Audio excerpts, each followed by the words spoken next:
Bonjour mes amis, c'est Antoine Pétavin. On va parler aujourd'hui de se réinventer, de trouver un nouveau modèle. C'est un sujet qui me tient fortement à cœur. Je pense que c'est aussi un sujet que personne ne veut réellement entendre parce qu'on n'a pas vraiment envie de travailler sur soi, de bosser sur soi lorsqu'on est confiné, quand on est enfermé. Et pourtant, à mon sens, c'est une opportunité qui est juste gigantesque.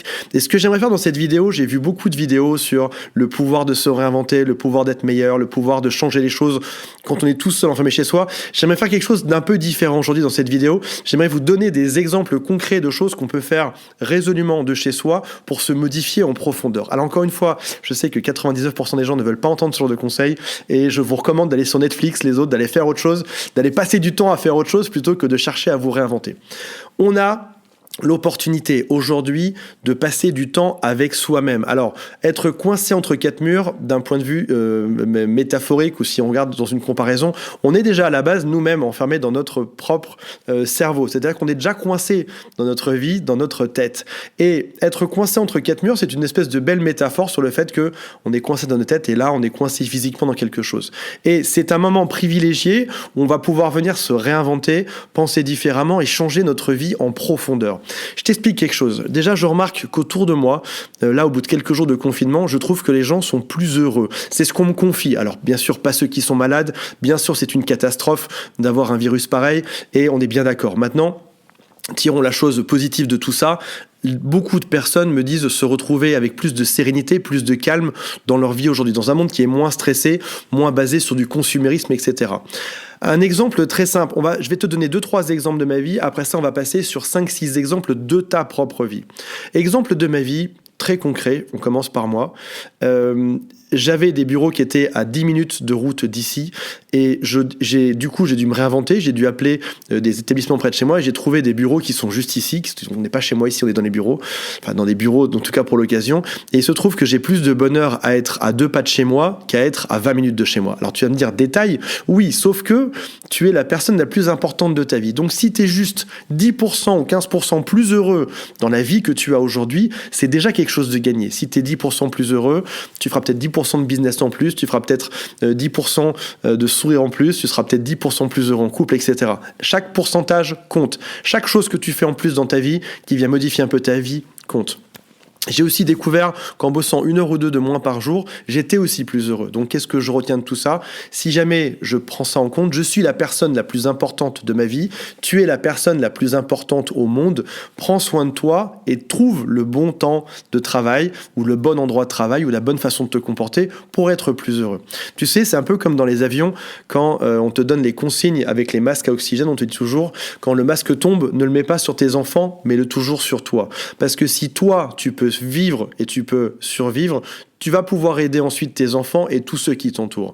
Là aujourd'hui c'est pareil, concentre-toi sur toi pour vivre, pour être le plus heureux dans ton propre truc et ensuite tu pourras être plus heureux dans ton couple, plus heureux avec tes enfants, plus heureux avec tes amis, plus heureux avec tes parents, plus heureux de manière générale. Donc on est la personne qui est la plus importante, celle dont on doit prendre le plus soin en ce moment. Je parlais tout à l'heure de projets et de qu'est-ce qu'on allait pouvoir changer dans notre vie pour pouvoir s'améliorer. On est dans une opportunité de se changer, de se transformer, de réfléchir à nous-mêmes. Il y a 2 types de personnes face à ça. Il y a ceux qui vont se foutre devant leur putain de Netflix, qui vont rien faire et qui bougeront pas, et c'est très bien. Et j'en fais partie aussi. Je me fais 2 heures de Netflix tous les soirs, je crache pas dessus. J'en fais juste pas 8 heures ou 12 heures en fait. J'essaie de faire ça avec parcimonie. Et c'est une bonne chose au passage de voir des films, y a pas de souci par rapport à ça, mais n'en fais pas un style de vie, tu vois. Si jamais on réfléchit bien, je vais te donner un exercice pratique qui est très simple aujourd'hui, c'est demande-toi qu'est-ce que tu feras au moment où tu seras libéré, au moment où tu pourras aller dehors. Demande-toi où est-ce que tu aimerais aller, avec quel genre de personnes tu aimerais traîner, quel genre de projet tu aimerais avoir à lancer. Je te donne un exemple très simple. Si jamais toi, ton truc, c'est les vacances, c'est peut-être le moment d'aller voir sur YouTube, de trouver le top 10 des destinations, de prendre une petite feuille et de noter dessus quelles sont les destinations où tu préférerais aller et t'établir ton propre top. Je crois beaucoup aux listes, j'en fais beaucoup pour ma part. Établis-toi une petite liste et à chaque fois que tu as une nouvelle idée, tu viens changer cette liste-là, tu viens mettre des choses en plus dessus. Demande-toi ensuite, par exemple, quel est le type de business que tu aimerais lancer. Si jamais tu aimerais lancer je sais pas, un business en ligne ou autre, mets-toi en tête de venir prendre des infos et passe un quart d'heure ou une demi-heure à aller chercher sur le web quels sont les types de business que tu pourrais lancer. Je vais d'ailleurs mettre en dessous un petit lien pour rejoindre des conseils aussi bien sur les ex que sur le type de business que tu peux lancer. Ce sont des conseils qui sont gratuits, inscris-toi dessus et tu verras que tu vas recevoir des news après ça qui sont super chouettes par rapport à ça. Demande-toi ensuite dans quel type d'endroit tu aimerais habiter. Finalement, il y a beaucoup de gens, beaucoup de Parisiens qui sont partis de Paris parce qu'ils ont estimé qu'il était insupportable d'être enfermé chez soi. Est-ce qu'il est normal aujourd'hui d'être dans un endroit où si tu es enfermé dedans, c'est insupportable? A priori non, c'est qu'il y a un souci quelque part, c'est que tu n'habites pas au bon endroit, c'est que tu t'es habitué à cet endroit, mais que finalement c'est le fait d'en sortir qui te rend plus heureux.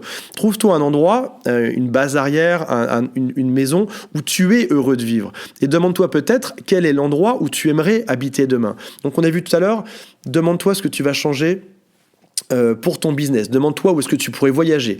Demande-toi où est-ce que tu pourrais aller habiter et qui serait plus agréable pour toi. Déjà, tu as 3 pistes de choses à lancer. Demande-toi peut-être aussi en numéro 4, quel est le type d'activité que tu aimerais faire. Je découvre autour de moi qu'il y a des gens qui se sont remis à chanter, à faire du piano, à cultiver un potager, à s'occuper et à prendre soin d'eux. Il y a peut-être aujourd'hui des activités que tu aimerais faire et auxquelles tu n'as pas forcément pensé. Encore une fois, moi je crois beaucoup aux choses qui sont faites sur des cursus qui sont très courts, sur des laps de temps qui sont très courts. Prends-toi 5-10 minutes, va dans YouTube et tape top activité pour s'occuper, top activité pour jardiner, top activité pour se promener, top activité pour faire du do it yourself. Tape ça dans Google tout simplement et prends encore une fois une liste et tu marques dessus sur ta liste, tu marques 3, 4 ou 5 idées. L'idée, c'est pas forcément de passer à l'action tout de suite, c'est déjà d'avoir en tête ces idées parce qu'ensuite tu vas voir que tu vas les réaliser. J'ai remarqué une chose qui était extrêmement importante dans ma vie, c'est que j'ai tendance à me faire pas mal de listes dans pas mal de sujets différents, idées de destination, idées de business à lancer, idées d'endroits où je pourrais habiter, idées de ci et de ça. Et je découvre, quand je les relis quelques années plus tard, que le simple fait de les avoir écrits un jour sur ces cahiers-là, je les ai réalisés après de manière inconsciente. Parce que le fait d'être déjà dans sa tête, d'avoir l'idée, ça veut dire que chaque chose que tu vas entendre par rapport à ça, ça va t'intéresser par la suite. Par exemple, il y a 3 ans de ça, je m'étais dit que je ferais probablement un podcast à la maison ou des petites séquences à la maison. Ça m'est toujours resté en tête parce que je l'avais noté une fois. Et là, je suis en train de tout créer pour faire un joli studio ici dans mes nouveaux bureaux ou à la maison, quelque chose d'intéressant. L'idée... Tu sais, tu as vu ce film Inception, c'est juste venir planter l'idée dans le cerveau de quelqu'un pour qu'ensuite elle germe. Plante-toi, profite de cette période pour te planter des idées dans ton cerveau que tu vas ensuite pouvoir venir réaliser par la suite. Mais l'important, c'est de faire l'acte 1. C'est déjà de se poser la question. Si aujourd'hui, j'ai réussi, grâce à cette vidéo, à te faire te poser des questions sur quelles sont les choses que potentiellement je pourrais lancer, c'est déjà pour moi un succès qui est gigantesque. Si j'ai réussi sur quelques centaines ou milliers de vues à dire aux gens, voilà, il y en a 1% ou 5% d'entre eux qui sont partis ensuite suite à cette vidéo pour trouver des idées, qui se sont inscrits sur les liens que j'ai mis en dessous pour recevoir des news par rapport à ça, pour s'améliorer, pour changer de vie, ce sera déjà une super réussite. J'aimerais que tu mettes en dessous de cette vidéo quelles sont les idées, quels sont les domaines. On a cité 4 domaines, il y en a peut-être une dizaine ou une vingtaine. Quels sont les 4 domaines ou quels sont les sujets dans lesquels tu vas te lancer? Sur quoi est-ce que tu vas te renseigner pour te lancer dans quelque chose? Quelles sont les graines que tu vas te planter dans ton cerveau pour ensuite changer de vie et pour ensuite devenir quelqu'un qui s'éclate et qui s'épanouit, qui est au bon endroit, qui vit avec les bonnes personnes, qui a les bonnes activités, qui a le travail qui l'épanouit le plus au monde et qui est heureux. Mets-moi des commentaires en dessous, mets un like sur la vidéo, ça me fera extrêmement plaisir et je te dis à bientôt pour une prochaine vidéo. Salut, bye.